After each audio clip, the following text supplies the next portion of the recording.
Home മെയ്ഡായിട്ട് clay ഉണ്ടാക്കിയപ്പോൾ ഞാൻ ചെയ്ത mistakes ആണ് കേട്ടോ ഇന്നത്തെ വീഡിയോയിൽ. അപ്പോൾ ആരെങ്കിലുമൊക്കെ ഹോം മെയ്ഡായിട്ട് ക്ലേ ഉണ്ടാക്കാൻ ഉദ്ദേശിക്കുന്നുണ്ടെങ്കിൽ ഈ വീഡിയോ ചിലപ്പോൾ ഹെൽപ്ഫുൾ ആവും കേട്ടോ. അപ്പോൾ ആദ്യം തന്നെ ചെയ്യേണ്ടത്, നിങ്ങൾ ഒത്തിരി മണ്ണ് കുഴിച്ചെടുക്കരുത്. ആദ്യമായിട്ട് ചെയ്യുമ്പോൾ കുറച്ച് മണ്ണിൽ മാത്രം ട്രൈ ചെയ്ത് നോക്കണം കേട്ടോ. കാരണം ഇത് ഒരുപാട് സമയവും ക്ഷമയും ഒക്കെ വേണ്ട ഒരു പരിപാടിയാണ്. ഈ രണ്ട് കാര്യമില്ലാത്തവർ ഈ പരിപാടിക്ക് നിൽക്കരുത്. മീഷോന്ന് വാങ്ങണമായിരിക്കും ലാഭം. പിന്നെ നമ്മൾ പരിപാടിക്ക് തുടങ്ങുന്നതിന് മുന്നേ ഒരു അസിസ്റ്റന്റിനെ കൂടെ കൂട്ടുക. ഇത് അരിക്കാനും പിടിക്കാനും ഒക്കെ ഒരാൾ കൂടെ ഉള്ളത് വളരെ നല്ലതാണ് കേട്ടോ. പിന്നെ മണ്ണ് കുഴക്കുന്ന ടൈമിൽ കയ്യിൽ ഒരു ഗ്ലൗസ് ഇട്ടിട്ട് ചെയ്യുകയാണെങ്കിൽ നമ്മുടെ കയ്യിൽ കുപ്പിച്ചില്ലോ കമ്പൊക്കെ കുത്തിക്കയറാതിരിക്കും. അതും നോട്ട് ചെയ്യേണ്ട ഒരു കാര്യമാണ്. പിന്നെ വീഡിയോയിൽ കണ്ട എക്സ്പീരിയൻസ് വെച്ച് ഞാൻ എൻ്റെ ക്ലേ ഇതുപോലെ ഇളക്കി കൊഴിച്ച് ഇതുപോലെ കെട്ടി തൂക്കിയിട്ടപ്പോൾ അതിൽ നിന്ന് ഇങ്ങനെ വെള്ളം ഇറ്റിട്ട് വീഴുണ്ടായിരുന്നു. അപ്പം ഞാൻ വിചാരിച്ചു എന്നാൽ ഇത് ഓവർനൈറ്റ് കിടക്കട്ടെ എന്ന്.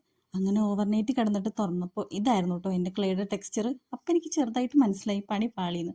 എങ്കിലും കഷ്ടപ്പെട്ട് ഉണ്ടാക്കിയതല്ലേ എന്ന് വിചാരിച്ചിട്ട് ഞാനത് നല്ലോണം നിരത്തി വെക്കാമെന്ന് വിചാരിച്ചു.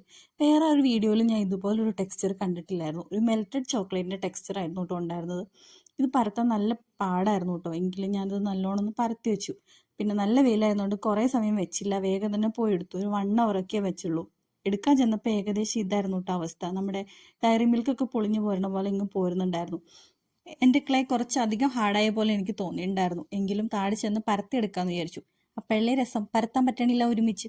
അപ്പം ഞാൻ ഇതുപോലെ ബാച്ചായിട്ട് തിരിച്ചിട്ട് അടിച്ച് പരത്തിയെടുക്കുകയാണ് കേട്ടോ ചെയ്തത്.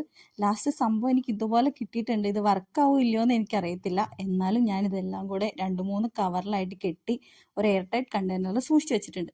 അപ്പം ഇത് വെച്ച് എന്തെങ്കിലും ഉണ്ടാക്കിയിട്ട് സംഭവം എങ്ങനെയുണ്ടെന്ന് അടുത്ത വീഡിയോയിൽ പോസ്റ്റ് ചെയ്യാം കേട്ടോ. അപ്പോൾ ആരെങ്കിലുമൊക്കെ ഹോം മെയ്ഡ് ക്ലേ ഉണ്ടാക്കാൻ നോക്കുന്നുണ്ടെങ്കിൽ ഈ വീഡിയോ ഇച്ചിരിയെങ്കിലും ഹെൽപ്ഫുൾ ആവുമെന്ന് വിചാരിക്കുന്നു. ഞാൻ ചെയ്ത മിസ്റ്റേക്സ് ഒക്കെ നിങ്ങൾ ചെയ്യാതിരിക്കുക.